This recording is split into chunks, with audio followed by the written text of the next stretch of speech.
Hey English class. So I'm sorry this took so long. I'm prepping to move right now, but what this is going to be is basically I'm going to take this black and white render I grabbed from a model that I made for an upcoming painting, and I'm just going to demonstrate what I was talking about last week with using color layers and gradient maps to block in some basic color onto your black and white comp before you actually start going in there and painting.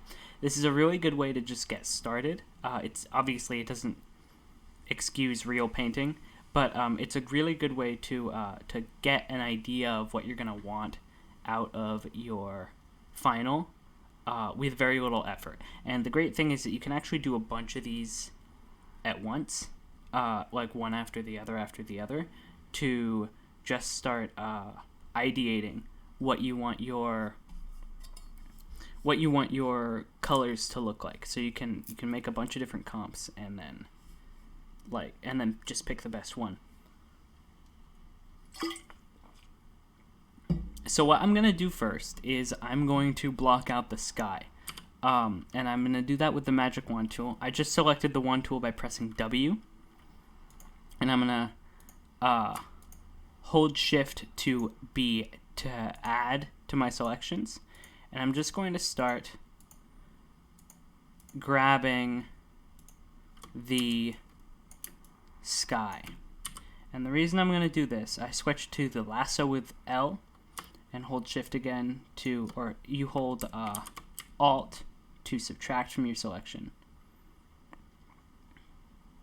And what I'm going to do is isolate the sky colors on their own layers, because the sky is going to be very different than the ground when it comes to toning it, to coloring it.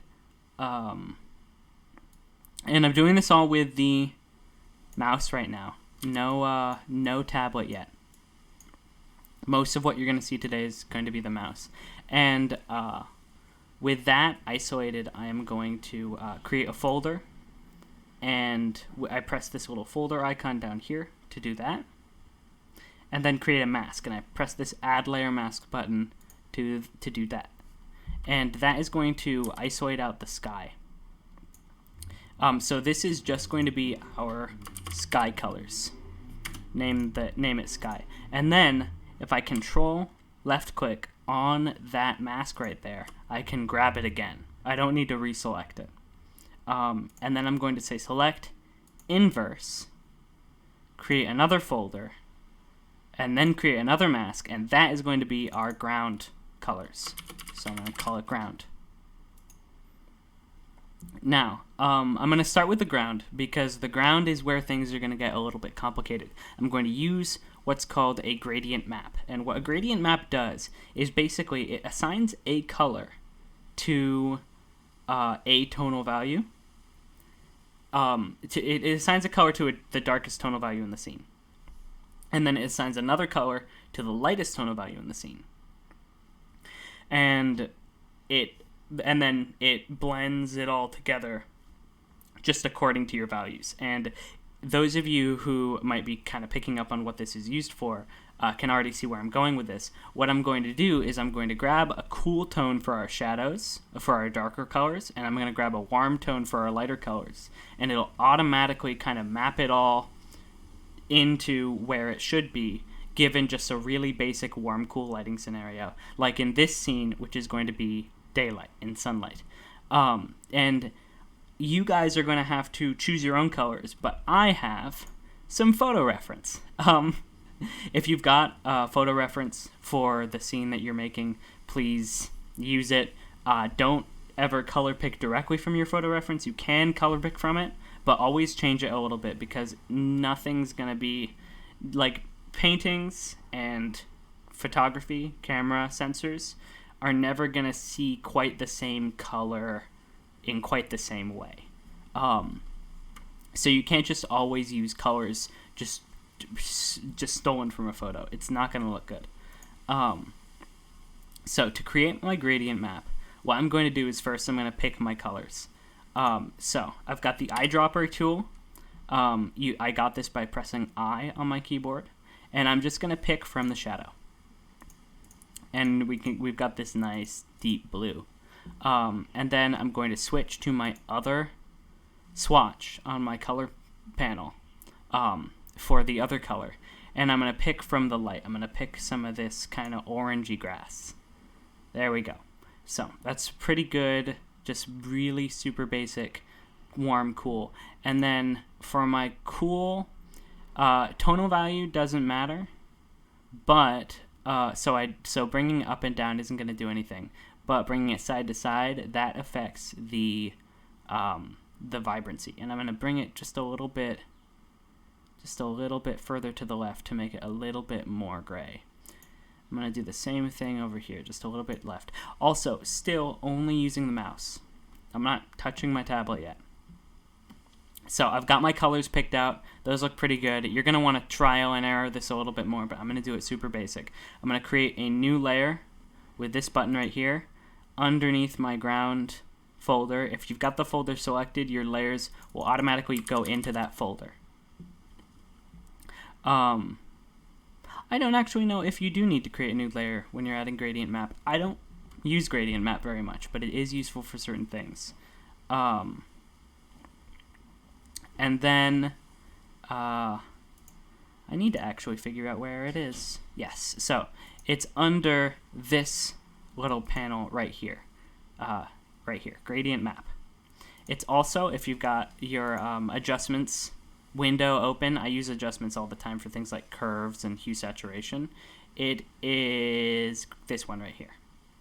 So I'm going to hit GradientMap, and it's automatically assigning it for you. But you can see this looks terrible, and that's because it's grabbing the tonal value and the color, and it's just slapping it right on there.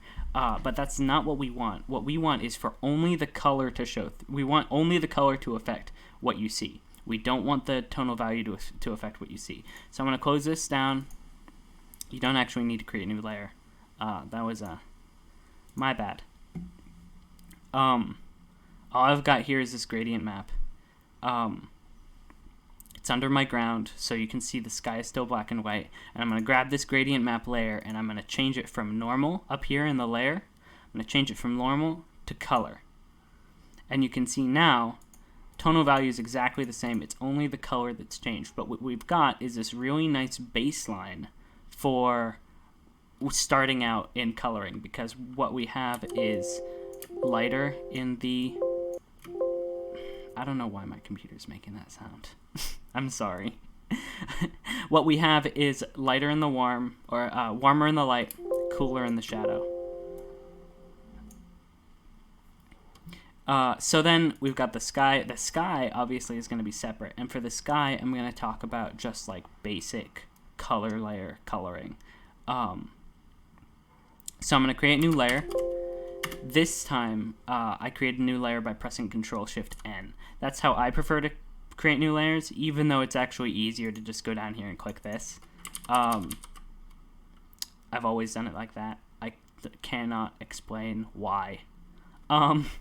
So for my sky, all I'm going to do is color on top. I'm not even going to use any fancy methods like this gradient map.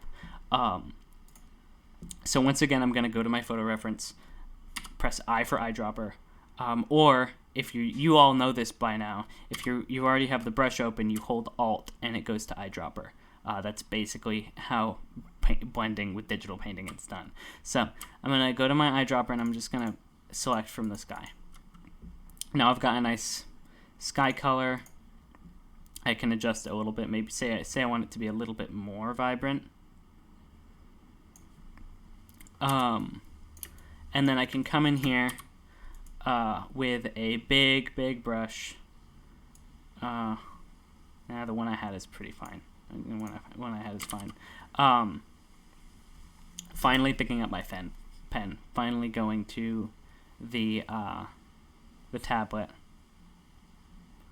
And I'm just painting on top. But once again, it looks like ass. It doesn't actually look that bad. So what I'm going to do is I'm going to, once again, set this to color. and it still looks like butt.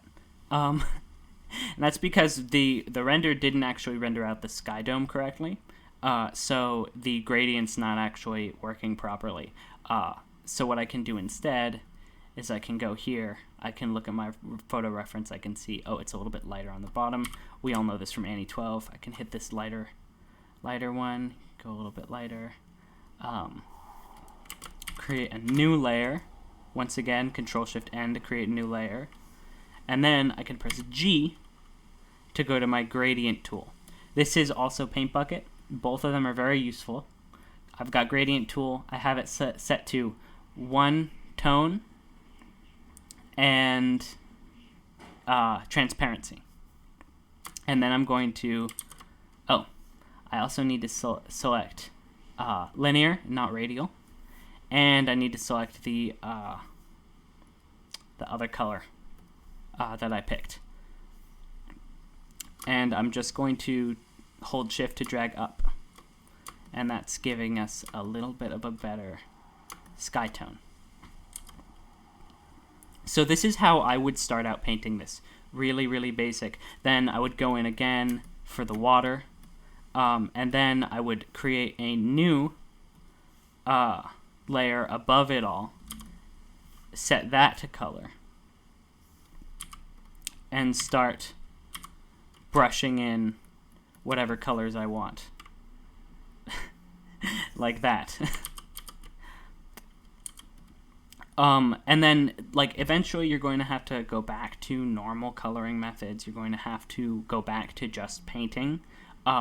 Once again, all of these little tricks, they're not a substitute for just rendering. They're not a substitute for just painting out the way that you learned traditionally, because that's still going to give you the best results. But these are just a little bit, some little digital tips that might make it easier for you. So thanks for listening, and I hope these are useful to you, even though I got to you late and you've all probably got full color on your scene by now.